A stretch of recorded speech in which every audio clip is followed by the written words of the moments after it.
You're listening to the LA Football Podcast.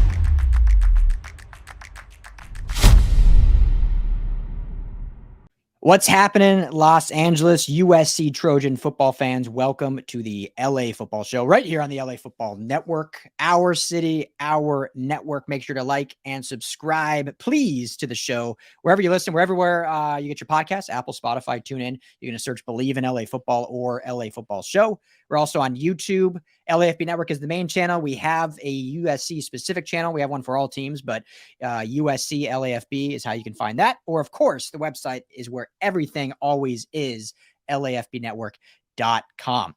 Trojans have another big win against Colorado. I know it was lesser opponent, but hey, they got to 55 points, giving up 17, covering the 34.5 point spread.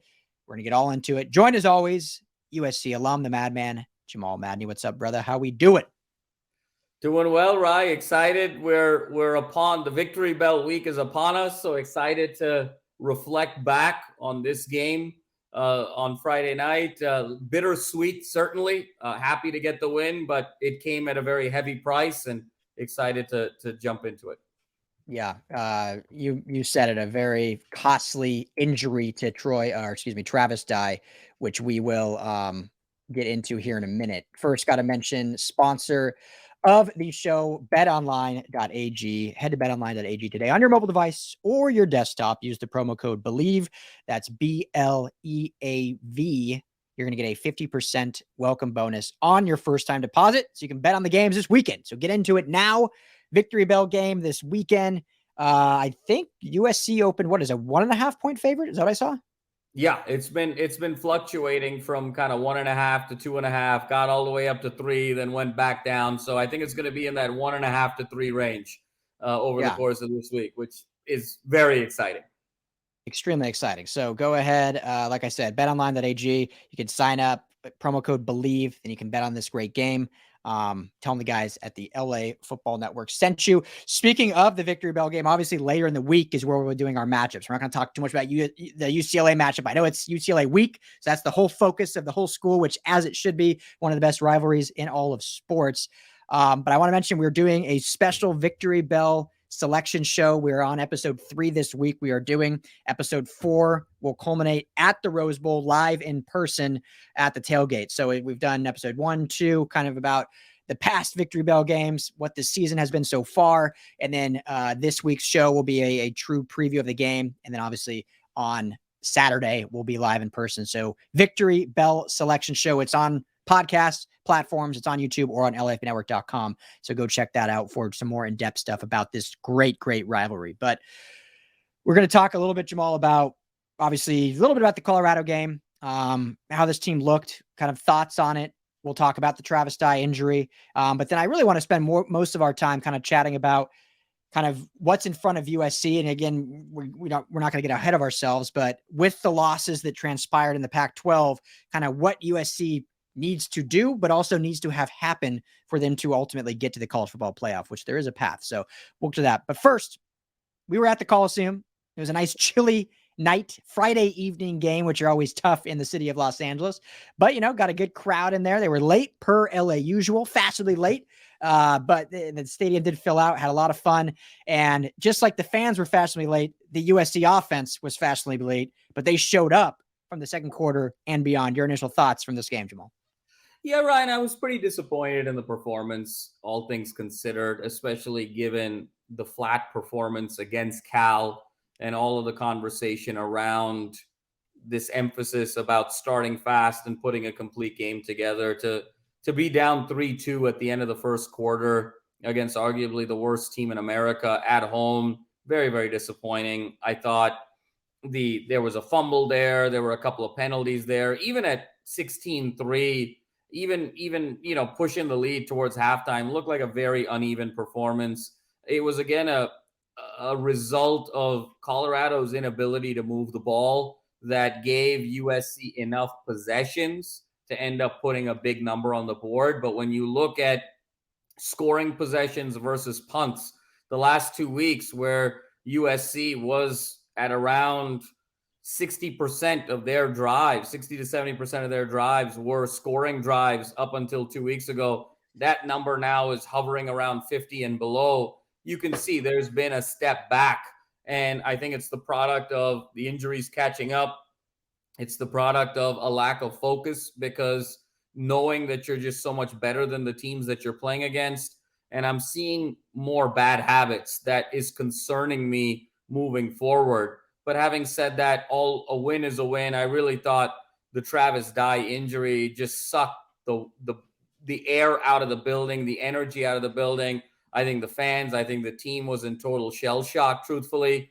And I think things really only changed towards those last two possessions of the third quarter when Travis Dye made his way back onto the sideline.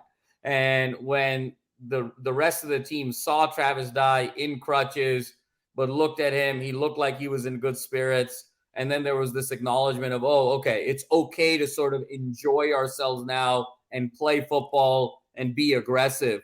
And that's where I thought the two possessions of the night were that 66-yard touchdown to Tahj Washington, where Caleb did an incredible job rolling out, and Tahj Washington just showed off the burners, because that was about a 15-yard dig, and he turned around, made one cut, and then made a second cut and accelerated all the way into the end zone. And then the very next possession, I thought Caleb did a phenomenal job again, showing his brilliant improvisational abilities.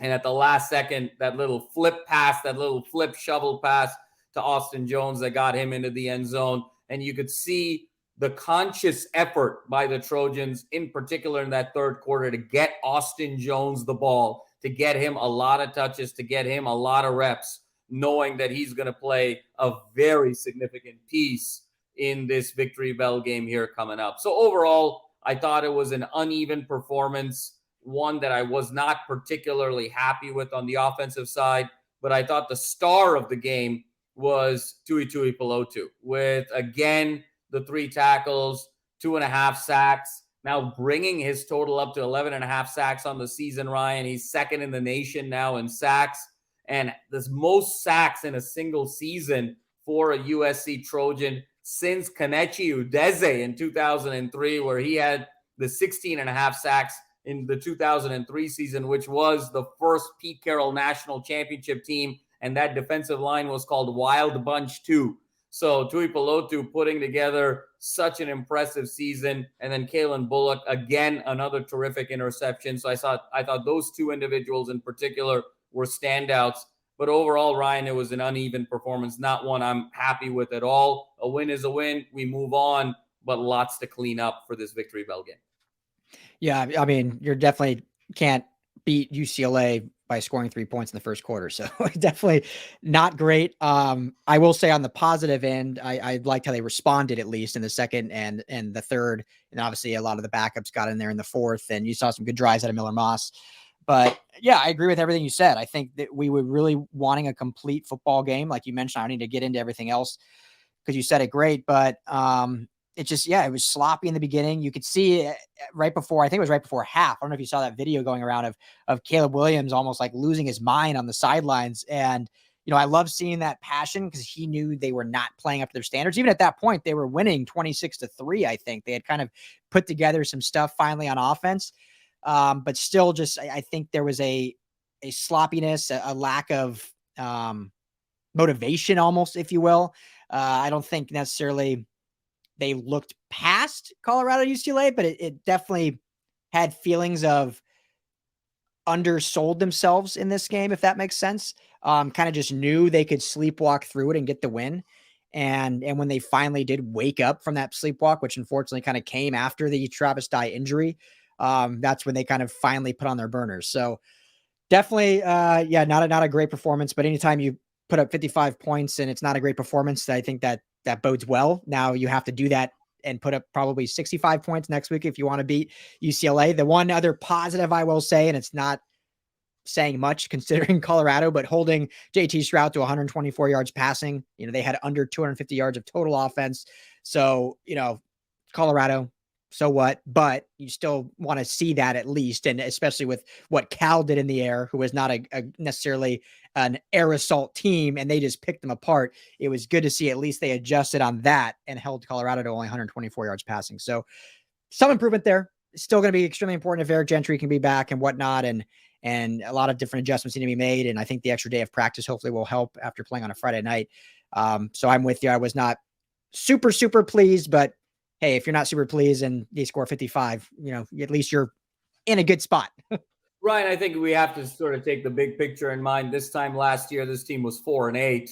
And now here they are sitting at 9-1, and we're unhappy with this team being 9-1. That's just the standard that has been set historically with USC football. And for all of the praise, Ryan, I have to say one thing that we've given Caleb Williams over this season, deservedly so. I can make an easy argument that right now he could be and should be the Heisman Trophy frontrunner. He was brilliant against Utah, brilliant against Arizona, won the game against Oregon State. You just run out of superlatives for this young man and how well he has played. Having said all of that, I was not happy with his performance at all against Colorado. And I think he's starting to get into some bad habits. And those bad habits need to be cleaned up going into these next few weeks, which I'm sure we'll be talking about in detail. He's holding on to the ball way too long. He's dancing around in the pocket way too long. I think a lot of his success in terms of being able to evade the pass rush early in the season, he's now taking that to an extreme level. And he's dancing around way too much back there, extending these plays, being a little indecisive, and just waiting for the talent down the field where he has his talent advantages to emerge and make those plays. And I'll be very honest with you, Ryan, the one area where he is not NFL ready at all is down the field accuracy. He is an average to below average quarterback right now in terms of 20-yard plus accuracy. And that's going to be the thing that he's going to really need to work on from now until the end of his 2023 season, when he's going to be a very, very high draft pick, because that is the one kink in the armor right now. And so I really hopefully want to see Caleb get a little bit more decisive with his ability of making decisions moving forward these next couple of weeks, because the Caleb that I saw against Colorado, with the level of injuries that this team has now without Travis Dye for this stretch run, it's not going to get it done the next couple of weeks. So this is a challenge to Caleb Williams. As great as he's been, and he's been absolutely phenomenal, I think it's important for Lincoln Riley, for his internal circle, to have sort of an honest conversation with him right now and saying, look, the whole world is praising you, and rightfully so, but I don't want your head getting so big, because truth be told,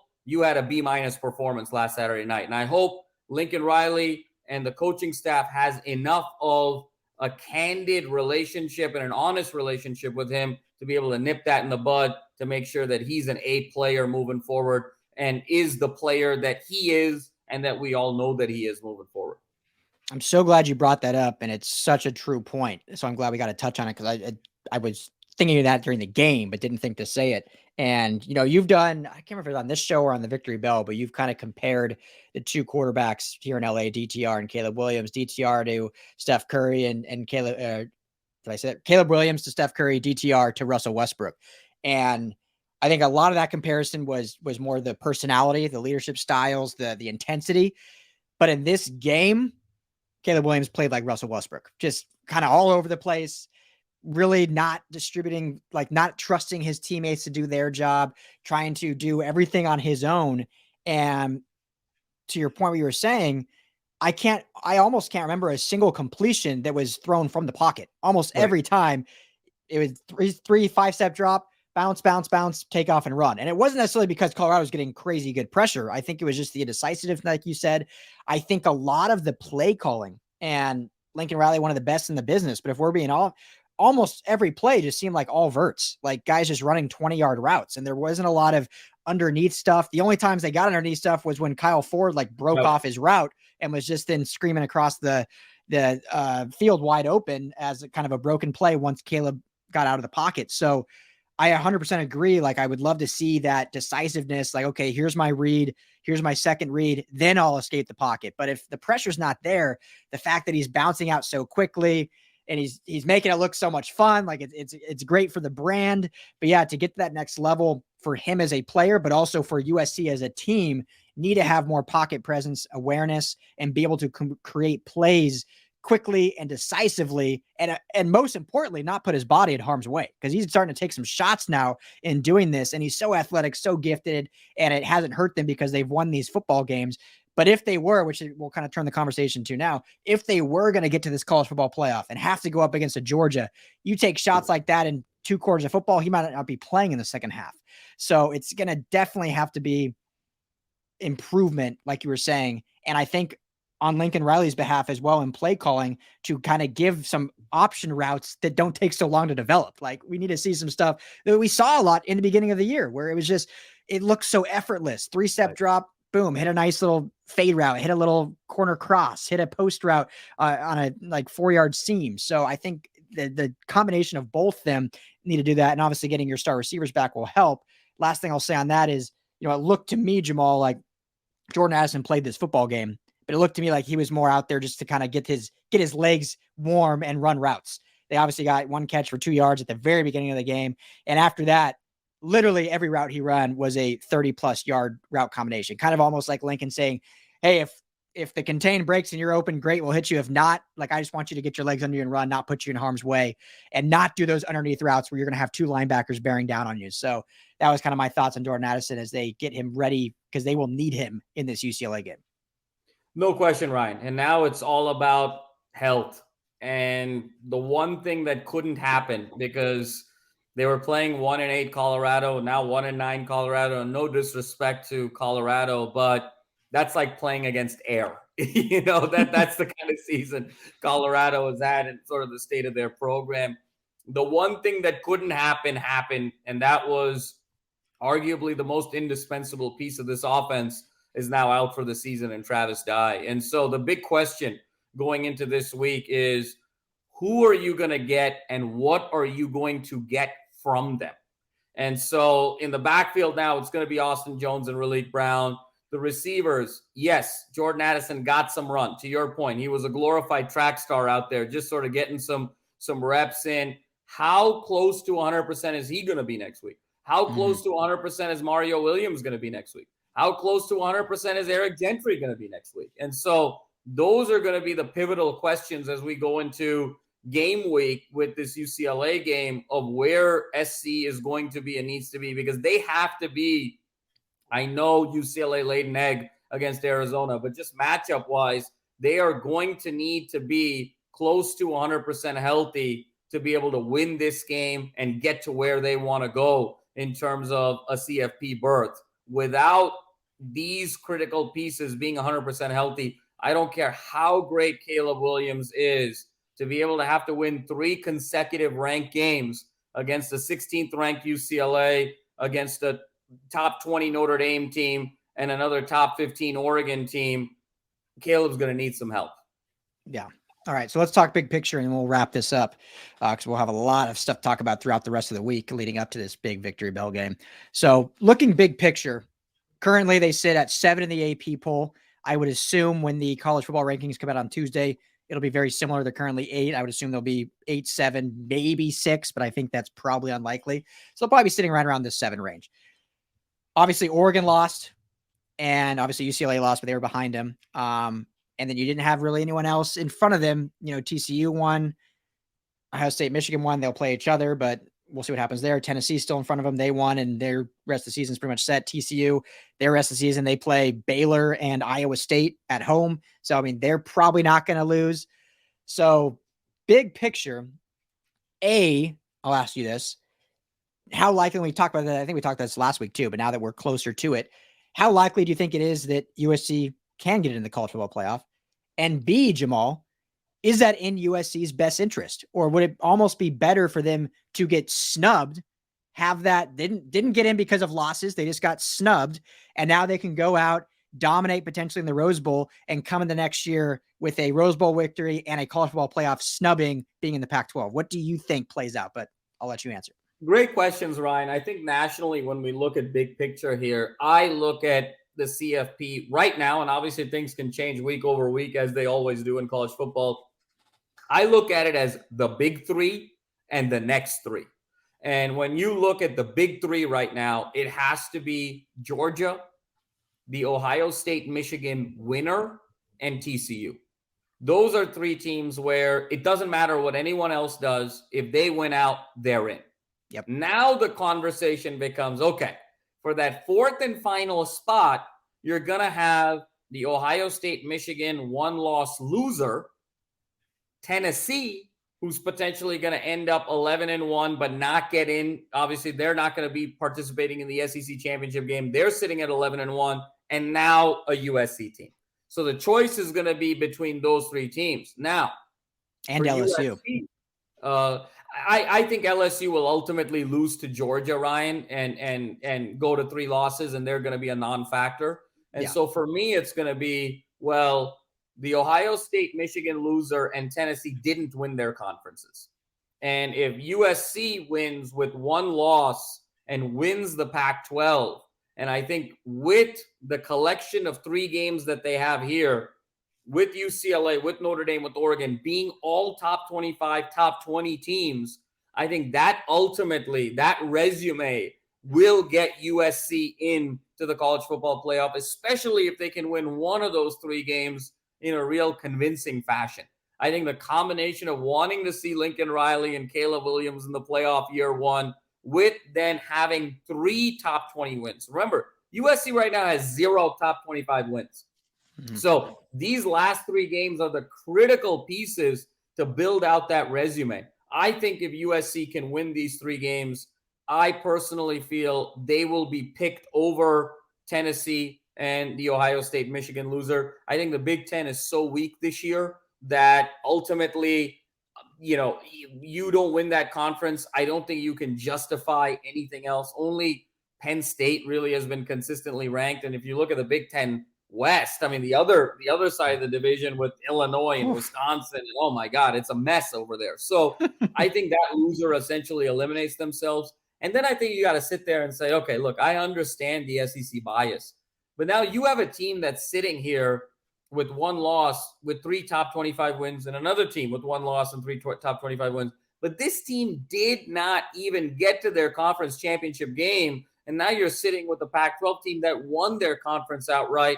I think ultimately you never know how this thing plays out, but logic would dictate that USC would get picked over Tennessee and be that number 4 seed to get into the CFB. Now, the question of whether they should want that or not, I think that conversation is very different when you're talking about USC or UCLA. I think if it was UCLA, let's assuming they didn't lose to Arizona and still had this scenario play out for them, a UCLA would want to go to the Rose Bowl and potentially win a Rose Bowl and build the momentum and build that football brand rather than get their doors blown off by Georgia in the CFB. A USC's won the Rose Bowl enough. USC is the known brand enough. I think for USC, just to make that jump into the CFP for the first time, keep in mind, USC's never made it to the CFP in the CFP era. To be able to do that year 1 in the Lincoln Riley era, even if they lose by 30 to Georgia, I think carries so much weight for Lincoln Riley and recruiting moving forward in terms of him being a legitimate, viable coach for this team moving forward, that I personally would rather see USC get to that CFP and get blown out by Georgia than win their 26th Rose Bowl. Yeah. I mean, it would be remarkable. I mean, it would be I don't have it in front of me looking back, but it would have to be one of the greatest college football turnarounds ever to go from 4-8 and a decade of mediocrity, and that's being polite, to in 1 year, the college football playoff. Like, you think of that LSU team when Joe Burrow broke out and they ended up they were still like a competitive team the year before. Like, they were still at least like decent. Like, this would be going from a bottom feeder program to it'd be insane. So I basically agree with everything. I'll say 2 quick points, then we can wrap up here. But I agree with the breakdown of the path. There's no way, and again, who knows, but there's no way if SC wins the Pac-12 title game that they don't get in over a team that did not win their title game. And if they don't, then we all know it, but then there's no way anyone can deny the bias of the Big Ten or the SEC. And that's exactly why SC and UCLA are leaving the Pac-12. Yeah, but I just don't. to that point, no one then should be unhappy in any way, shape, or form that USC and UCLA are leaving the Pac-12. Then that noise needs to stop in its tracks. If a 12-1 Pac-12 champion USC with one loss, 1 point on the road in the final seconds when they led the whole game, except for the final 40 seconds of that game, gets left out of the CFB for an SEC team that didn't even go to their conference championship game. If that happens, what does that tell you? That tells you there is zilch margin for error in the Pac-12, and that's why you're leaving. Exactly. And a Big 12 that has a very weak conference as well. As if TCU goes, hats off, they go undefeated, but I don't think there's any marquee wins on their Big 12 schedule when the Texas matchup now is a 4-loss program overall. So yeah. And so I think that happens. Let me ask you this, and then this will be the last thing and we'll wrap up. What would be better for USC to have that happen? Playing Oregon in the Pac-12, who has a blowout loss to Georgia and now a bad loss, not a bad loss, Washington's a good team, but a loss to Washington, or Utah, who has 2 road losses, one to Florida in the SEC and one to UCLA at the Rose Bowl. I don't know if that matters. I think as long as USC wins and they're only a 1-loss team, it shouldn't matter who they playing. But for the sake of conversation, is there a better one? And we're not talking matchups yet. Who do they have a better chance to beat? But what would look better in your opinion on the resume? Utah, because they would avenge the only loss on a neutral site.